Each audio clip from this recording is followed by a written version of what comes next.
हनुमान जी बाल्यावस्था में ही ऐसे चमत्कार दिखाने लगे जो सामान्य बालकों के लिए असंभव थे। उनका शरीर बालक जैसा था, पर तेज ऐसा कि खुद देवता भी चकित रह जाएं। जब वह कंद मूल खाने जंगल में जाते तो उनके साथ वानर बालक भी होते, लेकिन हनुमान की चाल में ऐसी चपलता थी कि वे पलक झपकते ही पेड़ों से पेड़ों तक पहुंच जाते।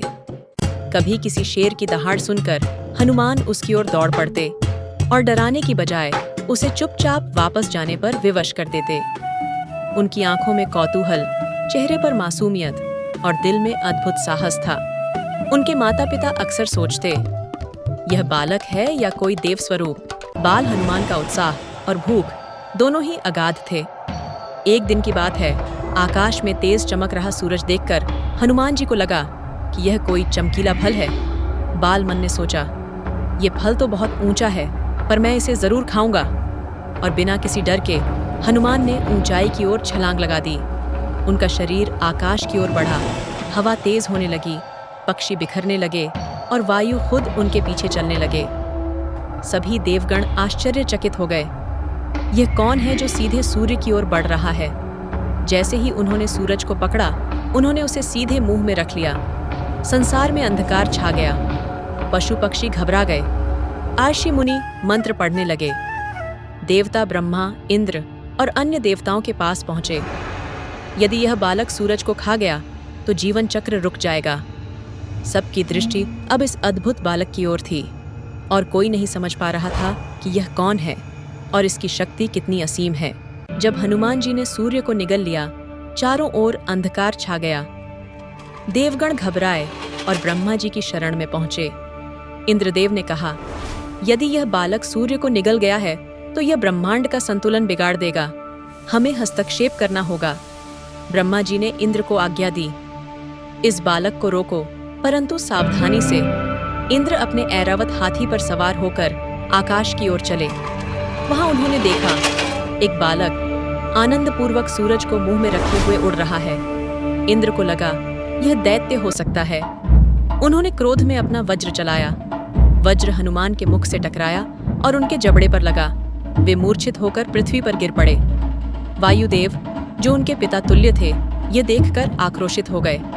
उन्होंने पृथ्वी से वायु हटा ली। सांस लेना कठिन हो गया। मनुष्य, पशु, देवता सभी घुटने लगे। संसार थम सा गया।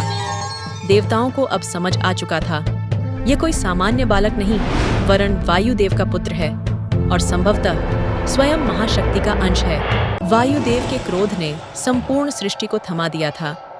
सांसें रुक रही थीं, अग्नि मंद हो गई थी, जल ठहर गया था। देवताओं ने ब्रह्मा जी से प्रार्थना की, हे सृजनहार, कृपा करके वायुदेव को शांत कीजिए, नहीं तो समस्त जीव समाप्त हो जाएंगे। ब्रह्मा जी स्वयं पृथ्वी पर आए।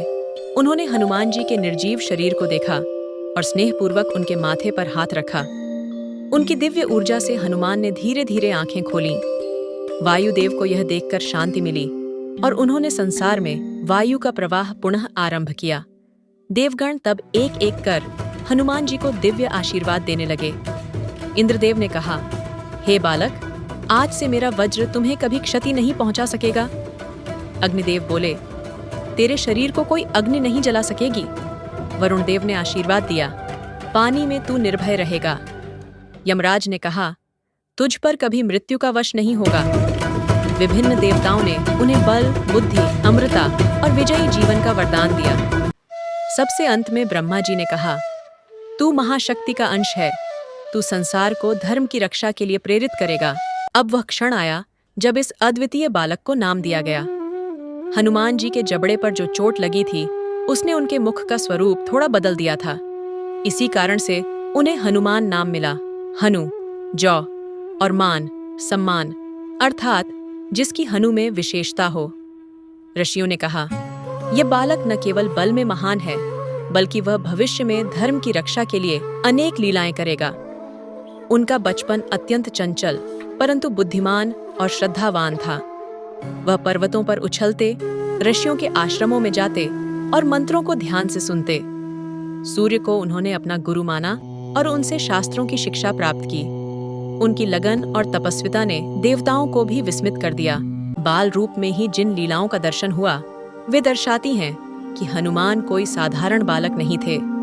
वह स्वयं शिव के अंश हैं और ब्रह्मांड के संतुलन हेतु अवतरित हुए थे।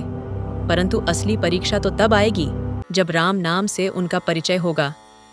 अगले एपिसोड में देखिए हनुमान जी कैसे प्रभु श्री राम से मिलते हैं और उनके साथ प्रारंभ होता है धर्म और भक्ति का अद्भुत युग। बजरंगबली की कथा यहीं नहीं रुकती, ये तो बस शुरुआत है।